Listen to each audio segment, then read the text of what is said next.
Во следните минути ќе зборуваме за планетариумот, поточно за неговата волшебна способност да ни го долови ноќното небо, кој што ни дава еден преубав приказ на ѕвездите, да ни покаже како тоа се менува кога се наоѓаме на разни позиции на земјината топка, но и да го забрза текот на времето, а со тоа и движењето над звездиното небо над нас.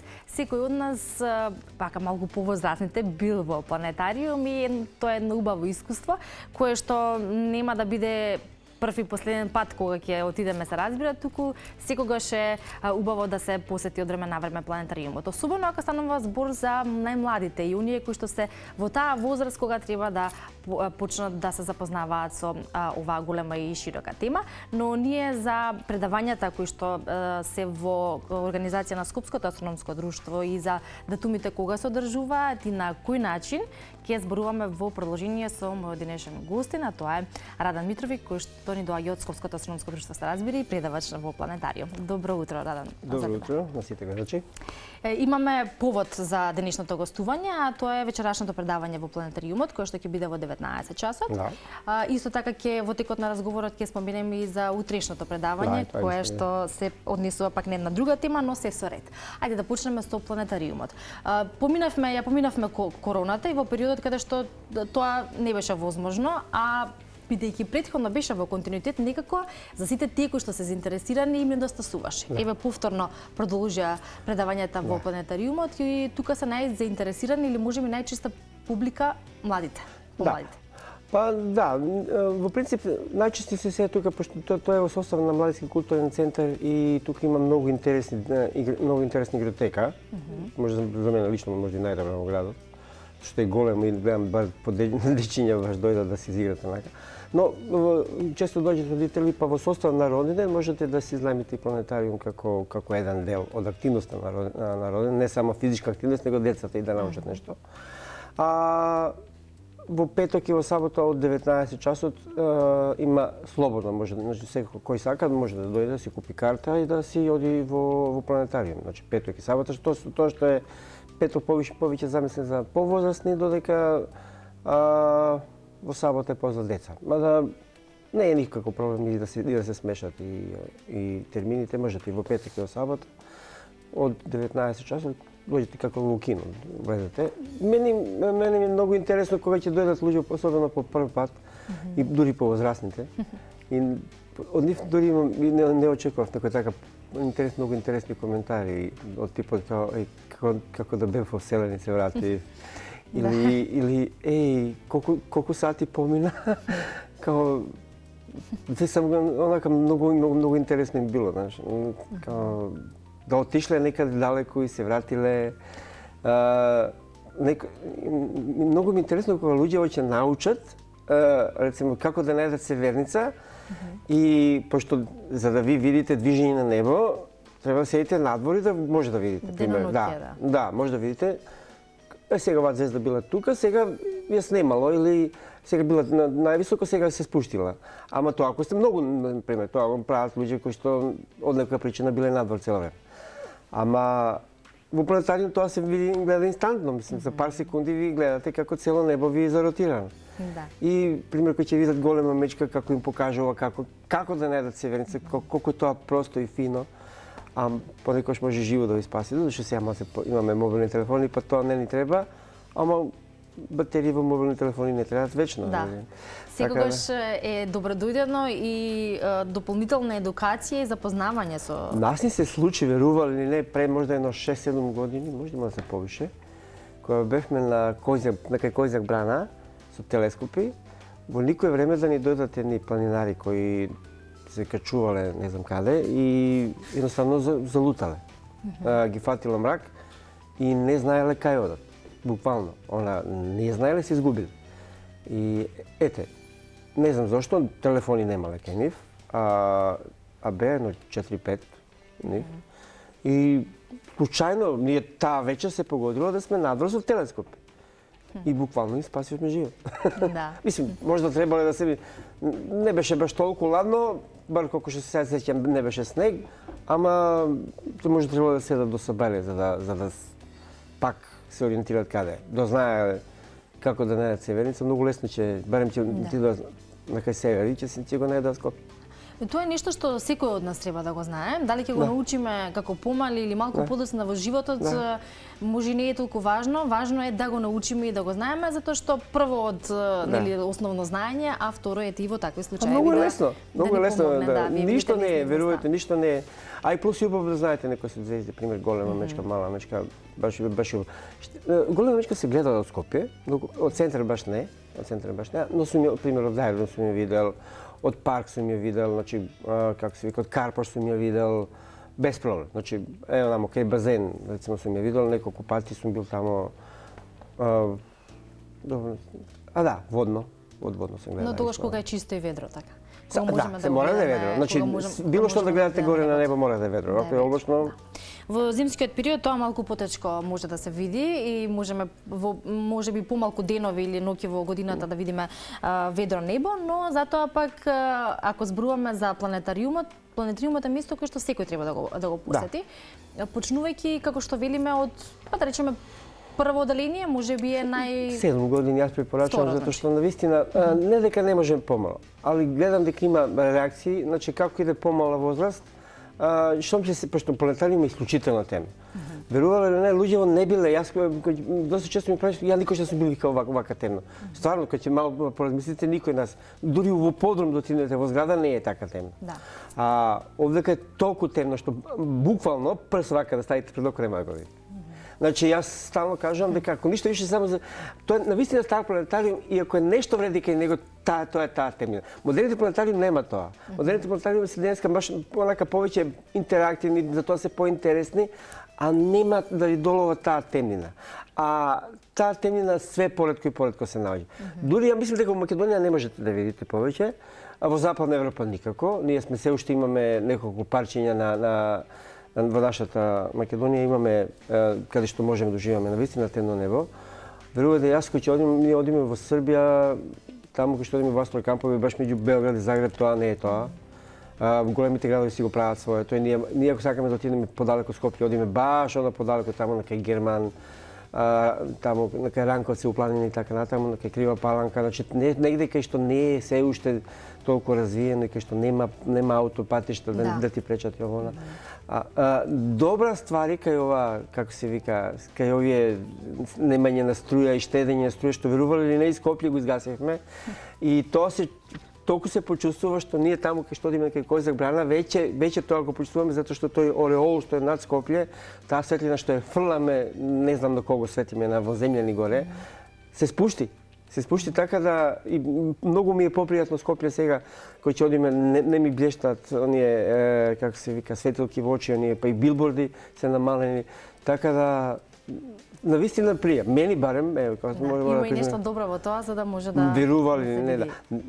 Светлосно зградување приказ на себе можеме овде да ви држам цело едно предавање за тоа колку е тоа опасно, не само ние ќе кажете тоа астрономите се занесуваат за нив. Не. Прво од економска причина, затоа што буквално фрламе пари во небо или онака као да се возите со кола, напуните бензин или плин и онда одите со и онда се земате пари од новчаник и си ги фрлате надвор. Нешто слично правиме и со светло. Нешто буквално слично правиме. Осветлуваме горе небо, немаме потреба тоа да го правиме. Веројатно не е тоа неопходно за да може да функционира. Апсолутно, само едноставно компании што се занимаваат со расвета и со производство на електрична енергија, кога имало струја и кога, едноставно решиле со некои, ајде да кажеме, локални и па и глобални политичари да е многу фино да се троши струја. И дајте да осветлуваме воопште, а што е најлошо, рецимо, верските објекти сме приметили да се осветлуват од доздоле нагоре, што е малце онака диаболично во смисла затоа што верски објект светлината небесна доаѓа од дозгоре. А онаа лошата светлина од подземјето доаѓа од дозгоре. Сега испаќа дека наши сите верски објекти се осветлени со светлината од пековот. Да се вратиме на планетариумот, односно на предавањата во планетариумот, колку трае едно предавање и обично Радан ја спомена темнината која што е потребна за во планетариумот и за да може да се видат и созвездијата и звездите и да може да се одржи предавањето, но од друга страна тоа може да предизвика страв кај помладите, кај оние кои што се таму, а исто така има случаеви каде што може да делува малку клаустрофобично, бидејќи таков е нели целосниот амбиент во планетариумот. Да, али препорака за тие кои што Да. Кај деци, стварно, кај малите дечиња, да, сум приметен. Значи, затоа лично препорачувам под 7 години ако може да не. Знам обично родители кажат да, мој дете гледа YouTube, па видела да, се тоа окей, ама после тоа добиваме реакции дека нормално луѓе сакат мора да излегуваат заради тоа што едно деца што се сплашиле така натаму. Да. Меѓутоа навистина мислам дека тие многу луѓе мислат дека сме само пар минути таму. Многу брзо време оди. Затоа што во тие 40-45 минути колку трае предавањето, навистина се обидувам да што повише ги навлечем да буквално се горе, дека они не се на земја и дека гледат, него дека сме горе во вселена и дека патуваме низ небото, го вртиме небото нака како што и имаме неколку многу интересни легенди за голема мечка, за Орион, кои навистина се интересни, така да не знам, многу има позитивни реакции од страна луѓе и многу беше интересно. Често пати доаѓаат на детски родени, викам не знам колку децата им било, ама ја уживав во ова. И сигурно е интересно кога ги поставуваат тие прашања, нели, тоа што нив ги интересира, каква е нивната перцепција за тоа. Што значи универзумот, вселената, звездите и се тоа. Едно најчести прашање што се тоа звезди што паѓа. Да, тоа им е интересно, веројатно тоа го има и во приказните, па затоа и дополнително се заинтересирале.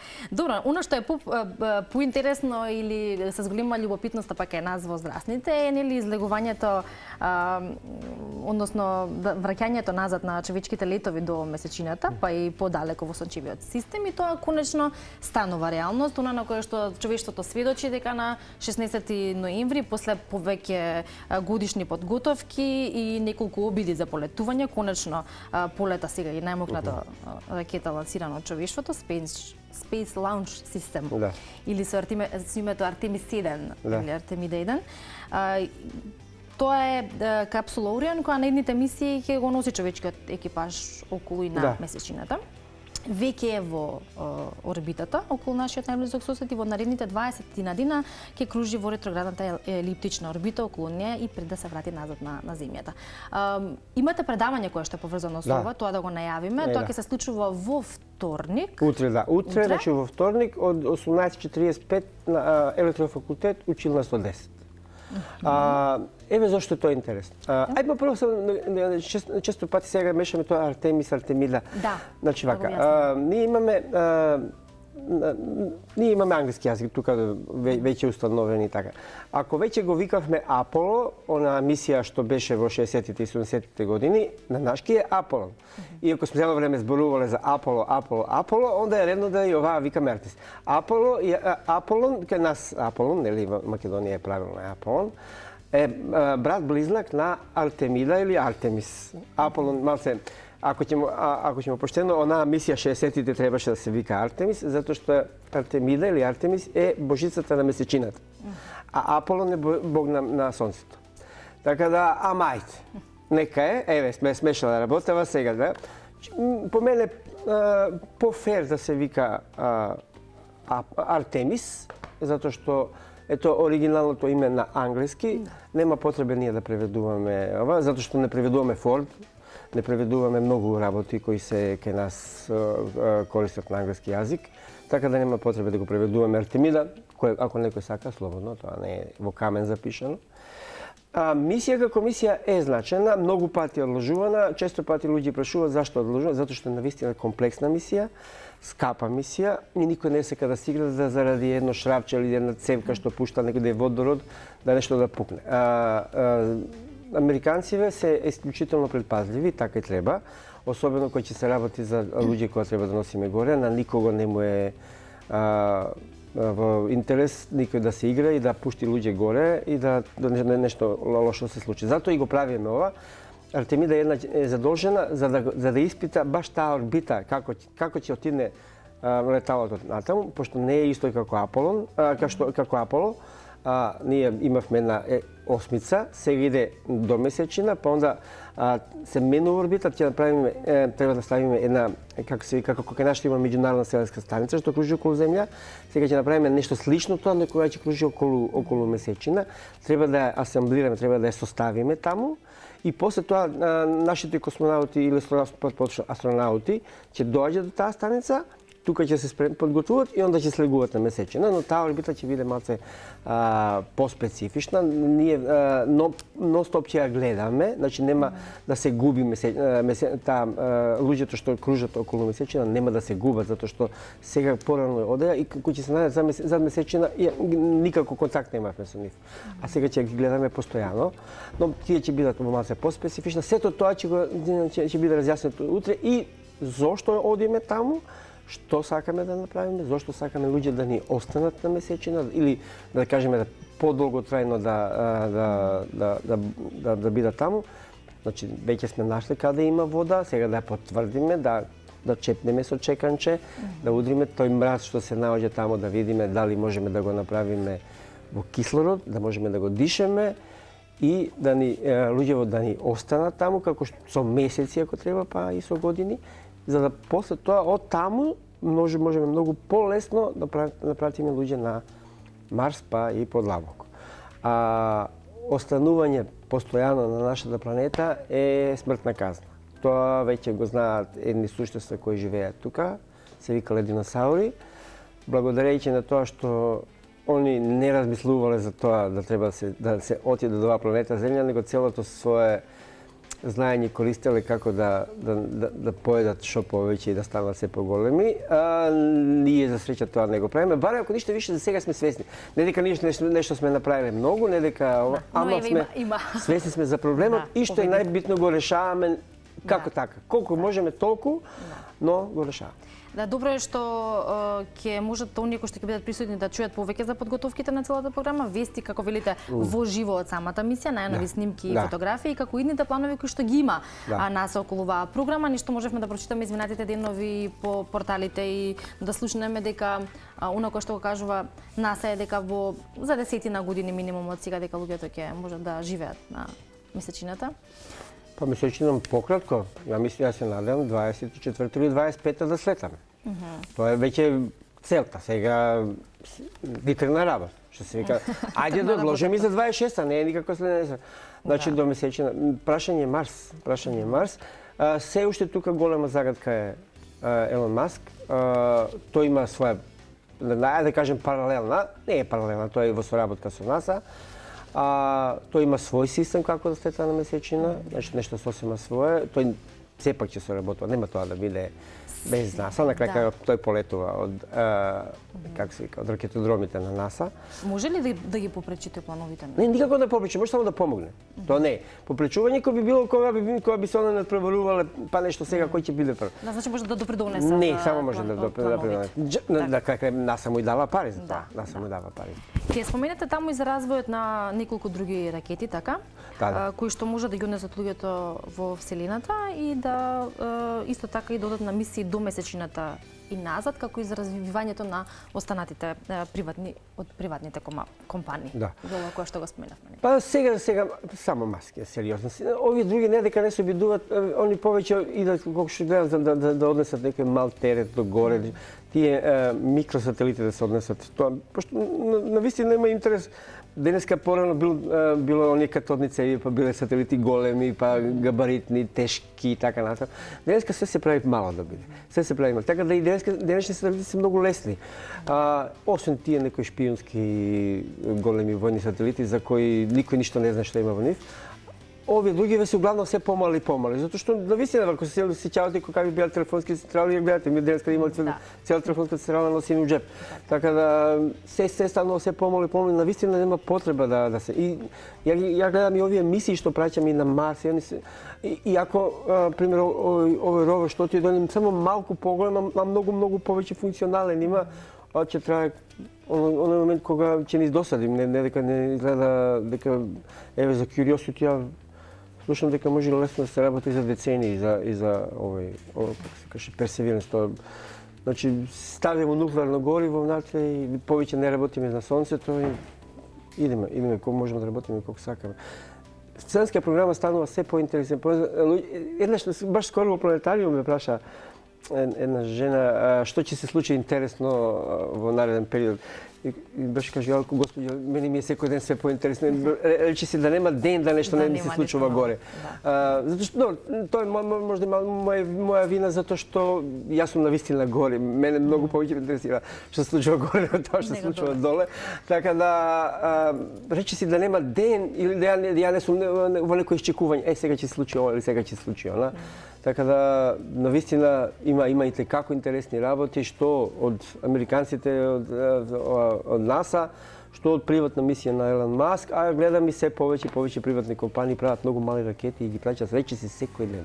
Да, многу работи се случуваат. Долено многу работи се случуваат и горе веројатно фокусот треба да ни биде повеќе нагоре или кон иднината отколку доле или кон минатото, но ете да се надеваме и на подобро утро во однос на сите овие истражувања, во однос на сите овие патувања и мисија која што сега за сега ја има и број 1 е НАСА. Скокнавме горе, виќе нема враќање доле, виќе значи само можеме. Значи ќе се оди само напред, само важно е да ни се тапка во местото тука да се оди малку побрзо отколку што тоа се правеше досега. Ќе дознаваме ни информации преку Скопското астрономско друштво и преку овие предавања кои што ги имате, а кои веројатно се добредојдени и за младите, за студентите, планетариумот исто така стартно и за најмалите како што кажавме, заинтересираните денеска и утре, денеска планетариум, утре предавање.